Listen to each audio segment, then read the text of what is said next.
Assalamualaikum warahmatullahi wabarakatuh. Bismillahirrahmanirrahim. Alhamdulillahirabbil alamin wa bihi nasta'inu ala umurid dunya waddin. Wassalatu wassalamu ala asyrafil anbiya'i wal mursalin sayyidina wa habibina wa syafi'ina wa qurrati a'yunina wa maulana Muhammadin wa ala alihi wa ashabihi wa dzurriyyatihi ajma'in. Amma ba'd.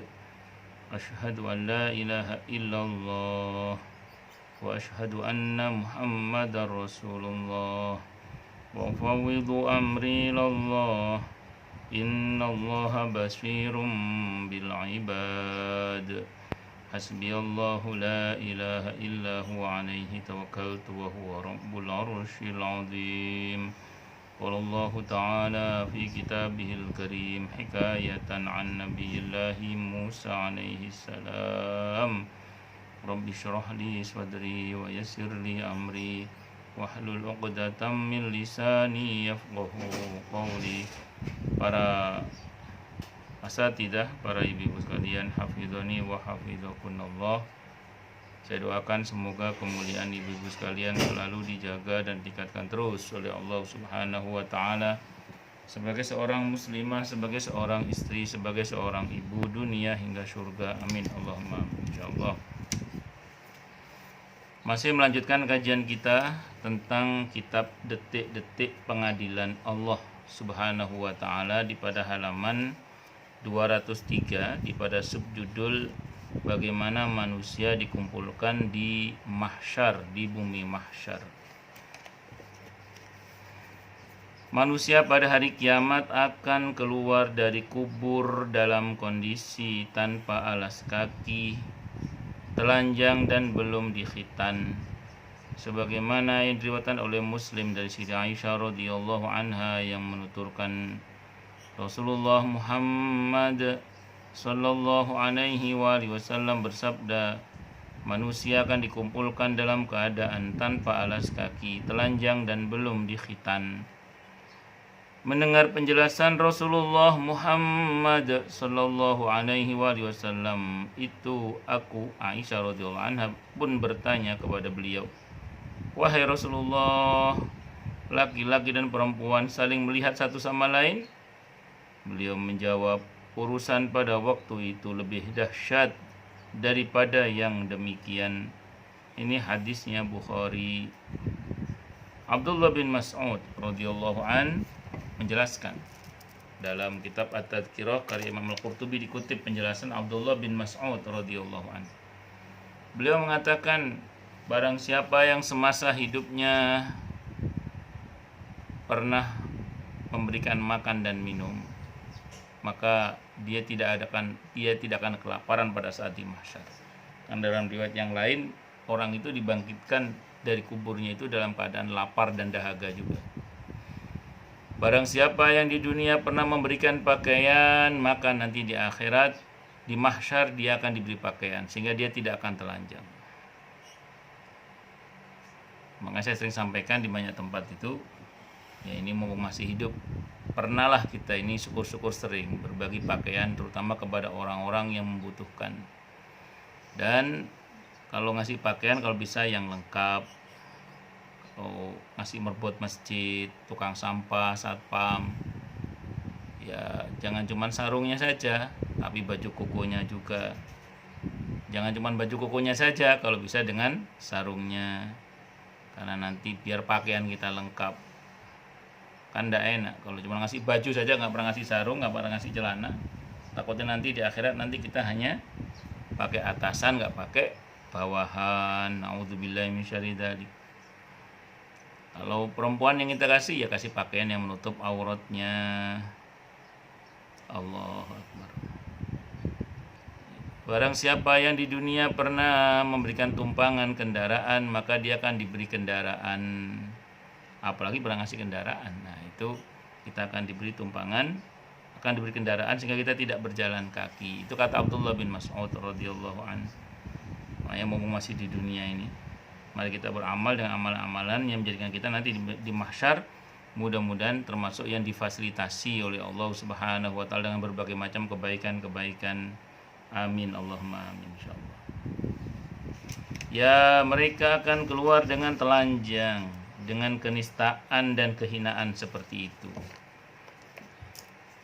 Allah Subhanahu wa taala supaya enggak hina ya, tadi itu caranya, mumpung masih hidup. Ayo kita beramal dengan amalan yang menjadikan kita dapat fasilitas di mahsyar nanti.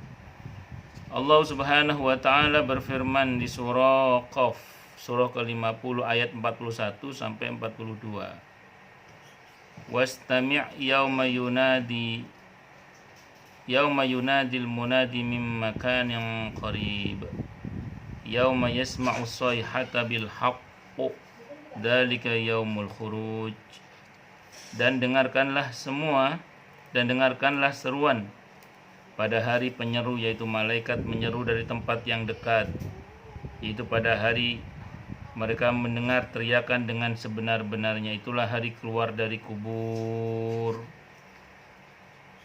Demi Allah, kata penulis buku ini, Allah sangat mudah untuk mengumpulkan manusia seluruhnya dari masa Adam alaihissalam sampai Allah membinasakan bumi ini beserta isinya.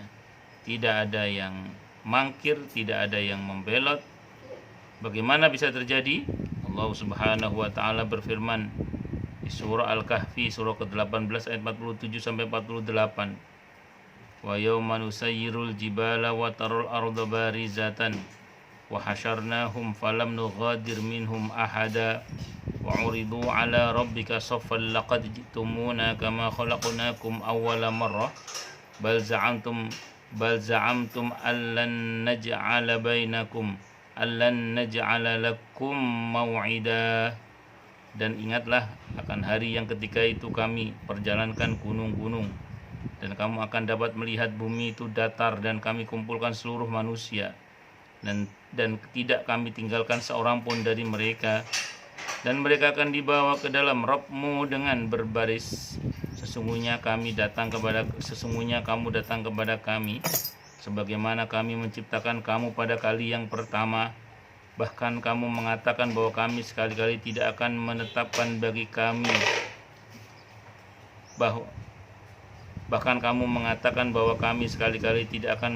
menetapkan bagi kamu waktu memenuhi perjanjian.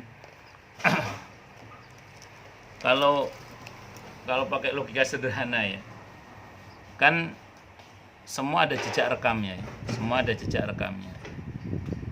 Jadi kalau misalnya kita bikin video ada gelas pecah gitu ya.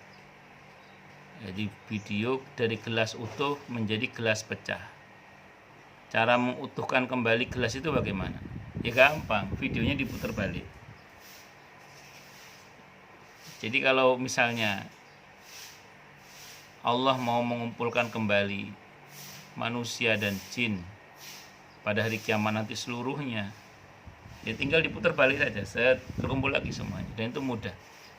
Ini kalau pakai bahasa manusia. Tentu cara Allah jauh lebih canggih daripada cara yang kita bicarakan tadi. Tapi ini logika sederhana saja dan itu mudah.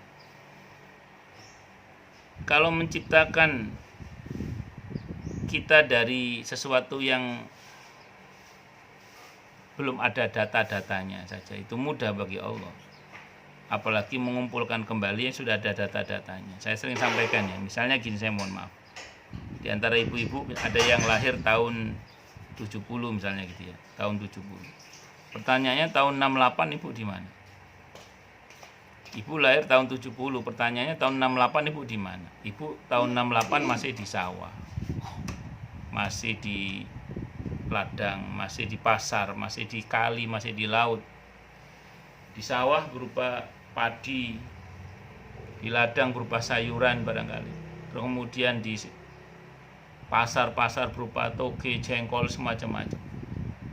Di kali berupa ikan, di laut juga berupa ikan. Itu kan sesuatu yang berserakan. Terus kemudian dikonsumsi oleh kedua orang tua kita. Untuk ayah kita menjadi sperma, untuk ibu kita namanya ovum. Dalam satu pertemuan antara sperma dan ovum itu jadilah kita ini dengan izin Allah Subhanahu wa taala. Artinya dari sesuatu yang tidak ada datanya sebelumnya menjadi kita, itu aja Allah bisa. Dan itu Allah ciptakan dari zaman Nabi Adam. Kalau jin atau dari zamannya siapa sampai nanti kiamat. Itu saja mudah bagi Allah. Apalagi yang sudah ada datanya. Artinya kita sudah ada DNA dan RNA-nya. Kalau pakai bahasa manusianya tentu itu lebih mudah mengumpulkan kembali daripada yang belum ada datanya tadi itu. Ini kalau bahasa sederhananya gitu.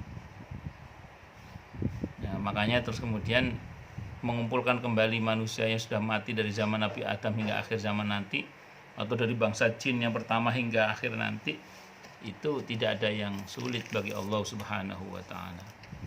Itu seperti itu. Allahu Akbar.